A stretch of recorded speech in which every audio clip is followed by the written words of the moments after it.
Tema 3. Obtención de casos de prueba de nuestro curso Comprobación de software.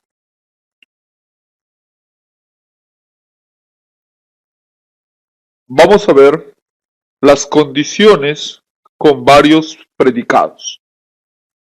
Hasta el momento hemos visto un grafo que puede llamarse grafo bruto, en la cual hemos pasado de nuestros requerimientos condicionales de nuestro cliente hacia un lenguaje bruto, y de un lenguaje bruto estamos representándolos mediante un grafo bruto. Es cierto que algunos pueden conformarse con este último gráfico o grafo. Sin embargo, puede que este grafo aún esconda parte de la complejidad y origine problemas a la hora de realizar una prueba. El problema reside en las condiciones con varios predicados, que puede existir tanto en instrucciones condicionales como en iteraciones.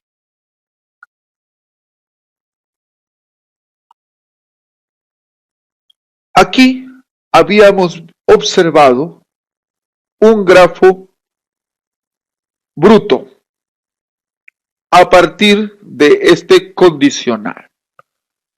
Tenemos 4 líneas de código donde afirmamos si A es menor que 3.47, si A es menor que 3.47 y ZX es igual a 0, entonces SD es igual a 2.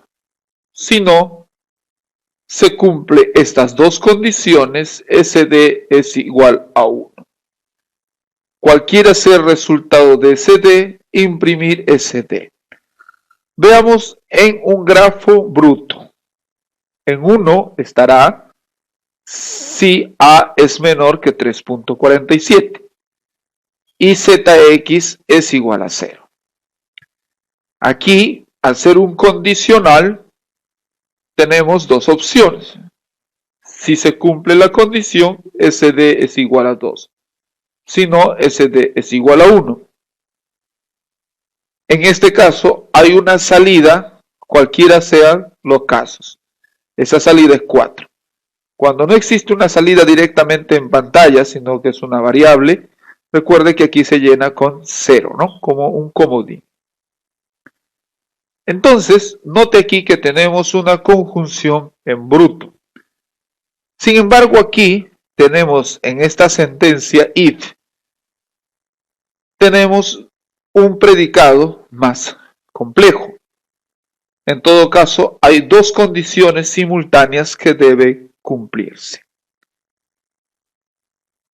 Puede darse el caso, entonces, que se cumpla que A sea menor que 3.47, pero ZX sea diferente de 0.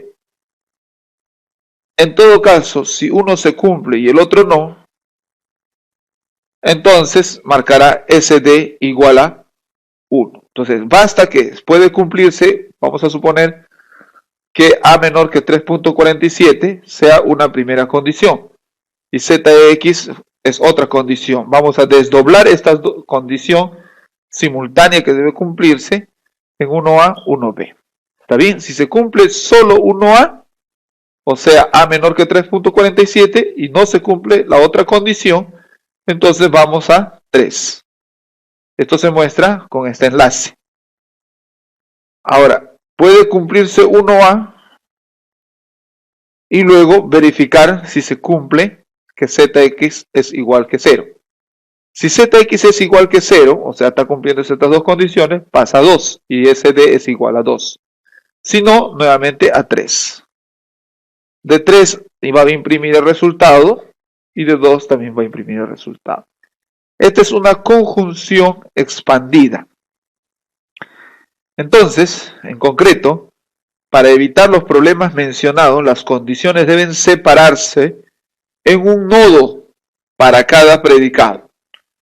¿Cómo se ilustra en la figura? Nótese que se acostumbra a representar el entonces a la izquierda y el otro modo a la derecha, ¿no?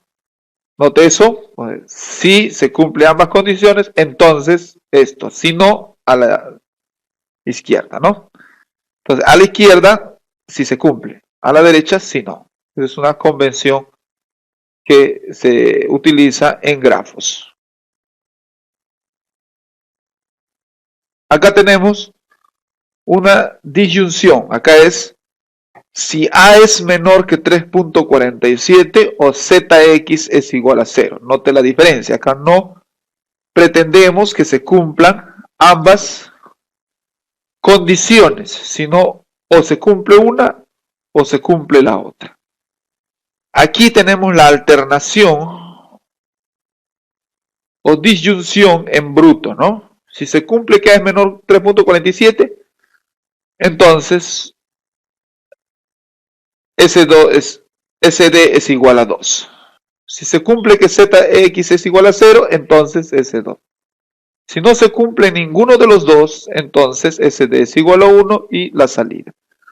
Veamos cómo se expande este hecho. Veamos 1A. A es menor que 3.47.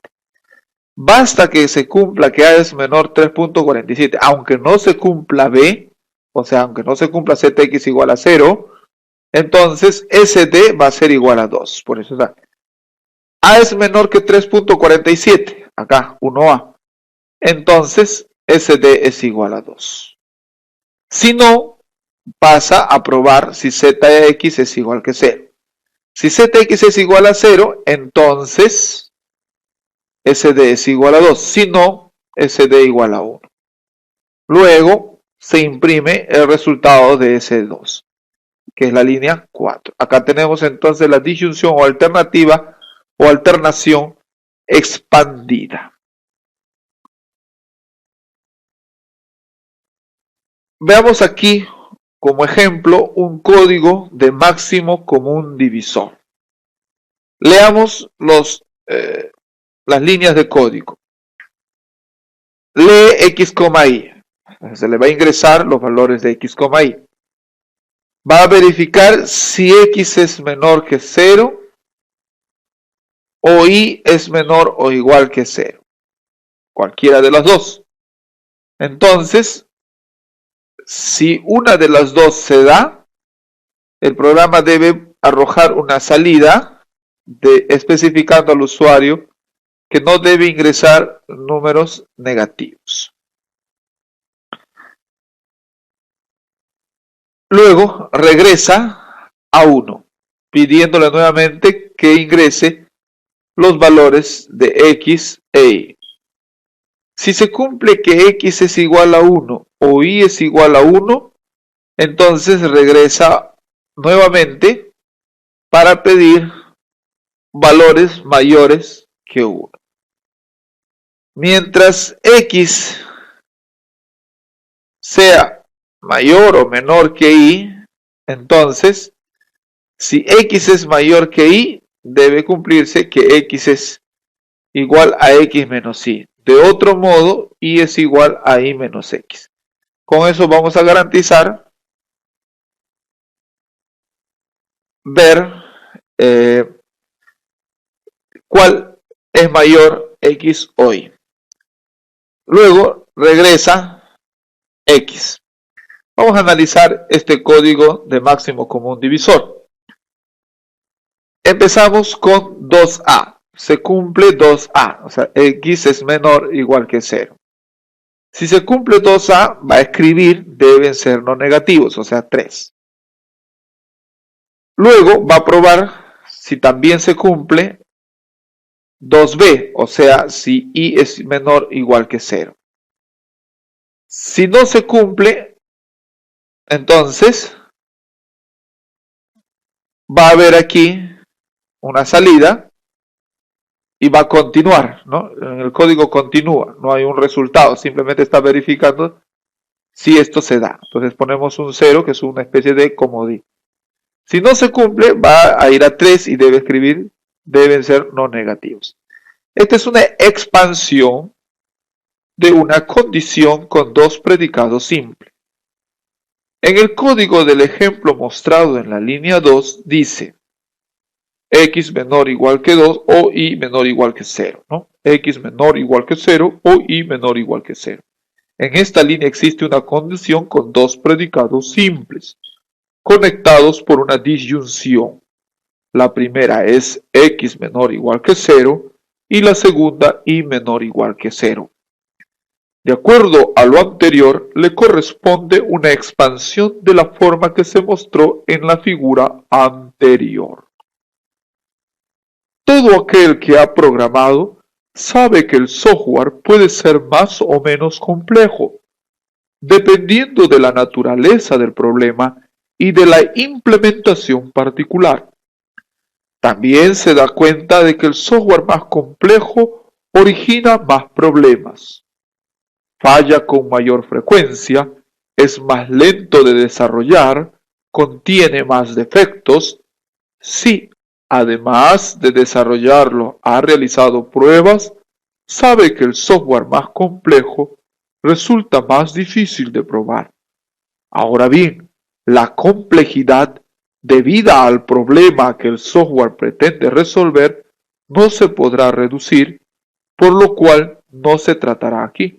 Sin embargo, la complejidad asociada con una implementación particular sí se puede analizar y aún reducir. Por el momento, se tratará su análisis.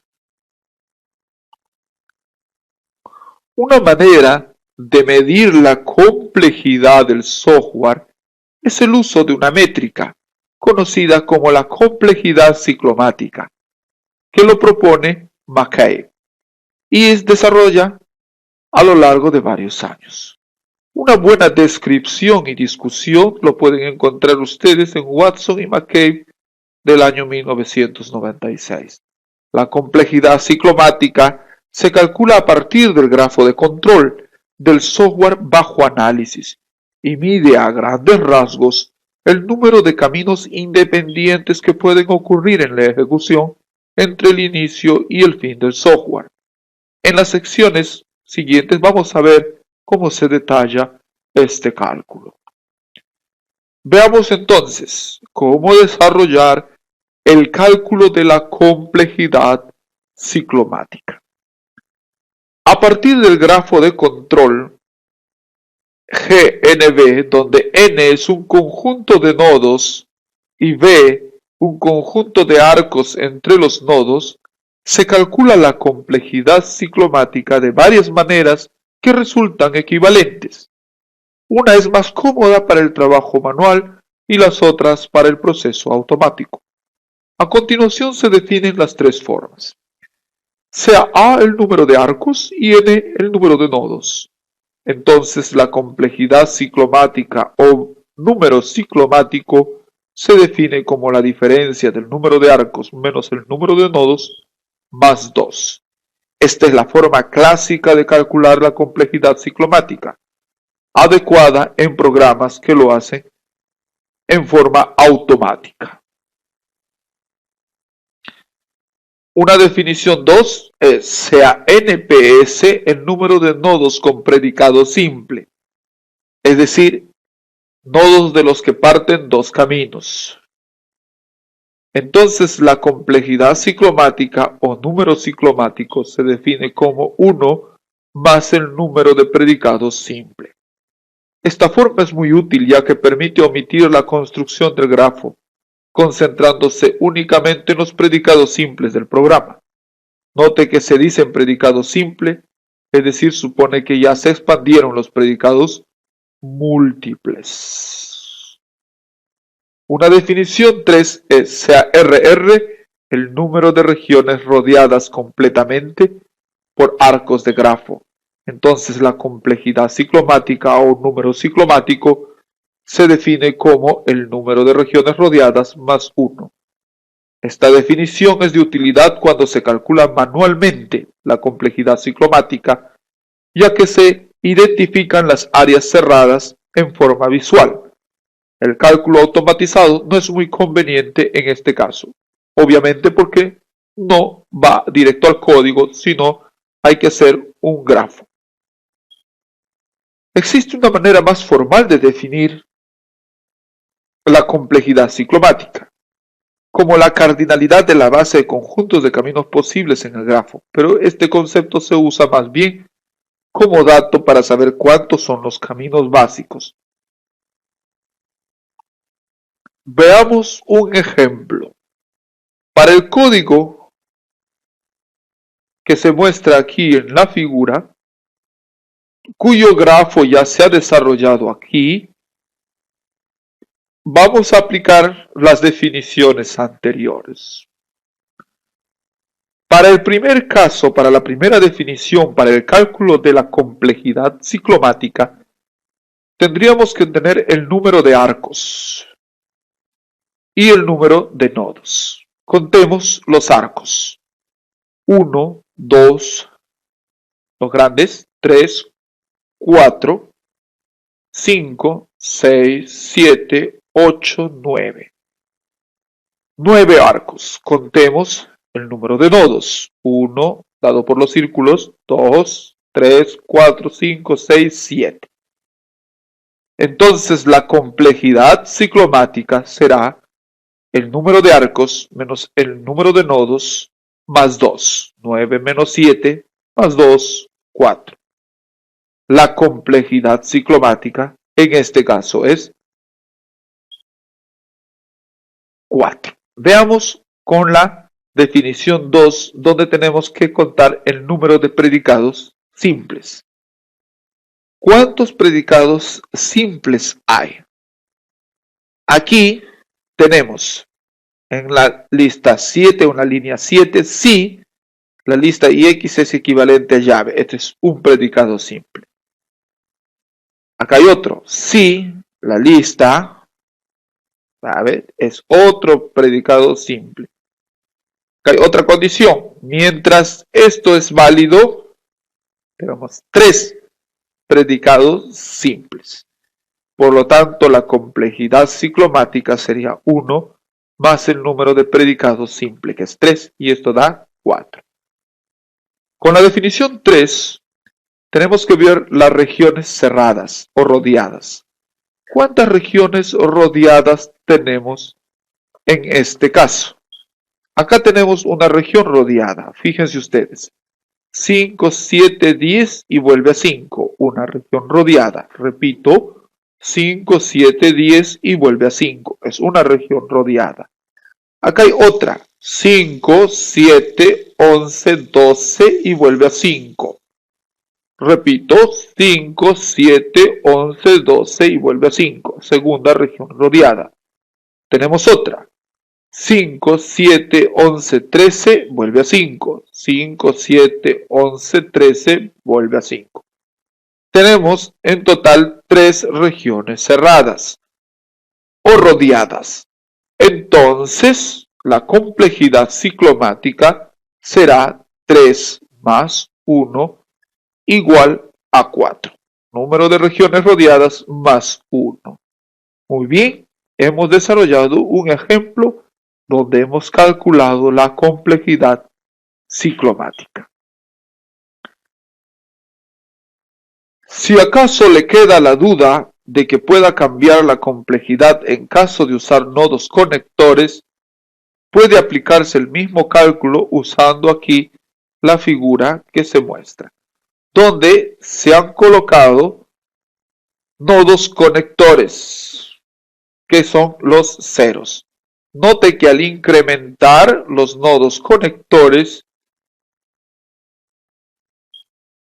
la complejidad ciclomática sigue siendo 4. Veamos un ejemplo 2. Considera el código que se muestra acá, cálculo de cohesión, con su grafo correspondiente. La complejidad ciclomática se puede calcular con las 3 definiciones. Veamos el número de arcos. Contemos 1, 2, 3, 4, 5, 6, 7, 8, 9 y 10. 10 arcos. Contemos el número de nodos. 1, 2, 3, 4, 5, 6, 7, 8 nodos.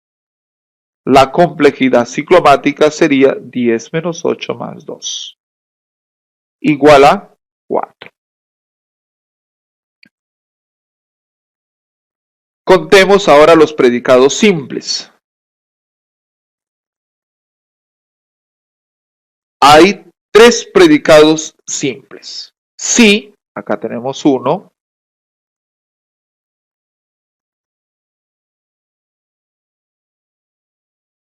Para I tenemos otro. Para J tenemos otro.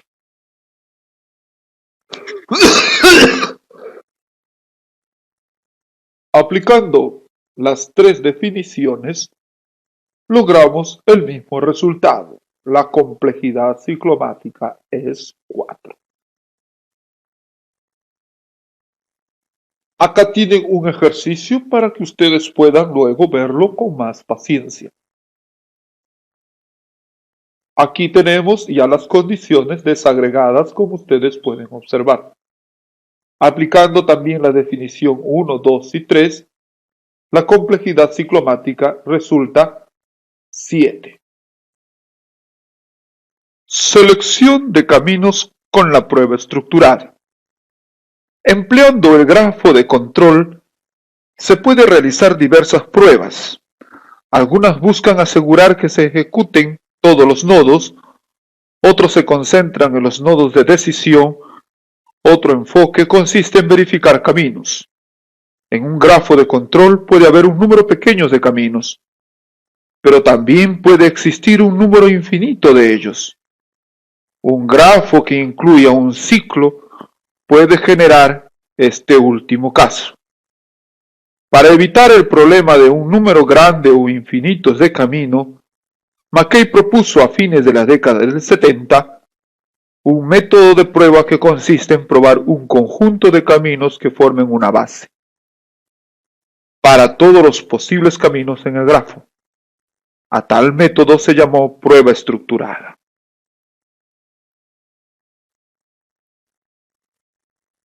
Cuando se habla de caminos en un grafo, es necesario considerar el inicio y el final, ya que existen muchos posibles caminos. Los que interesan para pruebas de software son caminos que vayan del nodo inicial al nodo final del grafo. Recuerde que un algoritmo tiene un punto de inicio y uno de terminación. En la práctica puede existir un grafo con varios terminales, pero se les puede reunir con un nodo adicional sin ninguna función. Acá tenemos el concepto de base de camino. Cada camino en un grafo puede convertirse en un vector de dimensión igual al número de arcos en el grafo. Cada elemento del vector corresponde a un arco y puede tomar los valores de 0 a 1, o 0 o 1, dependiendo si el arco correspondiente participa o no en el camino. Acá tienen un ejemplo que ustedes pueden digerir a partir de la tabla que se le da, el código y el grafo. Este es un ejemplo del cálculo de la cohesión funcional que ya lo hemos visto en diapositivas anteriores.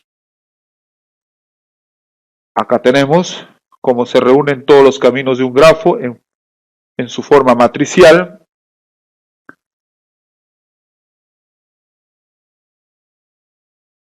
Hemos terminado el tema número 3. Estaremos encontrándonos en el tema 4. Hasta entonces.